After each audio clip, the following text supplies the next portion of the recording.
E quando aparece um termo muito diferente, é hora do nosso quadro Decifra na Tela. E claro, chamamos ele, Guilherme Gama, para nos ajudar a entender o que raios é airdrop. Guilherme, boa tarde a você. Boa noite a você já. Boa noite, agora Gabriel. 7 horas e tantos da noite. É isso. O que a gente tem aí de resumão para todo mundo entender e sair daqui entendendo tudo? Eu vou te falar, viu? Você vem com essas palavras difíceis, sempre sobra pra mim, né? Vamos ver se o que sobrar do seu salário vai cair pra mim também. Eu gosto de entregar trabalho, não dinheiro, Guilherme. É isso. Então, a palavra de hoje são os airdrops, né? Que raios são airdrops?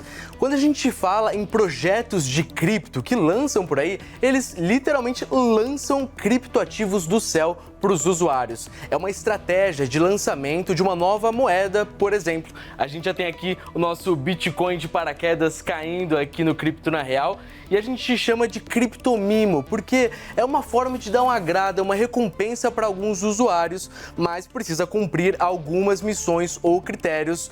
No fim, é uma maneira barata e rápida de fazer uma cripto nova ser conhecida e crescer no mercado, porque na economia não tem jantar de graça, né? Muito menos na criptoeconomia. Não, muito menos. O Gui, é tipo um engajamento, pra você gerar engajamento com quem está usando a sua plataforma, chegar mais gente, colocar todo mundo ali na mesma turma, falar, isso aqui vai ganhar muito dinheiro, vocês vão ficar com a gente, vocês vão poder ter, por exemplo, votação no nosso conselho. Tem um votação. monte de critériozinho, tem um monte de coisa que as pessoas acabam ganhando tendo o ativo de alguma empresa digital. Mas agora, Gui, eu tenho uma dúvida, já tem algum exemplo no mercado? Isso é uma tecnologia daquelas que fica só na criatividade, na imaginação?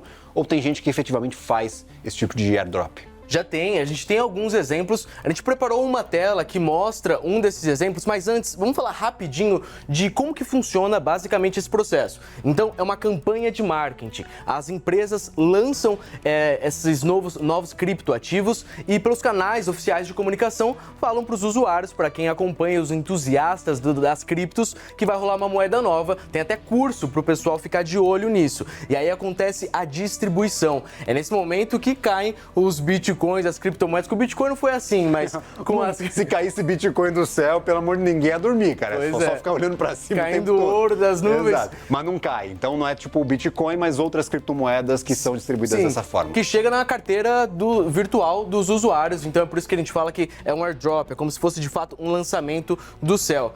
E aí existem alguns critérios de elegibilidade para esses usuários. Dependendo dos tokens que vão ser distribuídos, o novo dessa campanha de marketing pode ser qualquer usuário da plataforma, ou ele precisa ter uma carteira mais recheada, às vezes é um influenciador, alguém que tem força no ecossistema da cripto. Isso varia de acordo com a estratégia da empresa.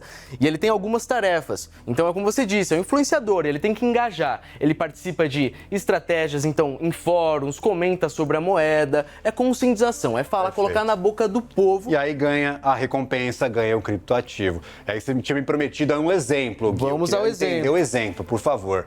No nosso segundo telão aqui tem a Uniswap, é isso? O Uni de unicórnio, bem ali atrás de você, esse unicórnio rosa. Perfeito. O Uni foi um dos primeiros tokens que surgiu, esse da Uniswap, que se popularizou como essa forma de distribuir e fazer de fato com que um ativo ganhe conhecimento pelos entusiastas da cripto.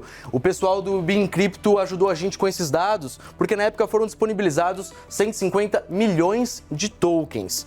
Entre os usuários, 15%, e investidores ficaram com cerca de 40%. Isso é uma estratégia de descentralizar. Aí não estou falando daquela história da blockchain, não. Estou falando de não deixar concentrado todos os tokens, toda a riqueza dessa criptomoeda em um grupo de pessoas. Eles fazem um jeito com que rode mais. E isso levou eles a terem poder de voto. Então, quem ganhou os tokens da Uni poderia atuar como um conselho para decidir futuros dessa tecnologia. E é só uma variação aqui, ela em si tem seu valor, já chegou em pouco mais de R$235, mas também já valeu cerca de R$50. Perfeito, é tipo uma ação, eu vou lá participar do conselho de uma assembleia para votar o que vai acontecer com a empresa.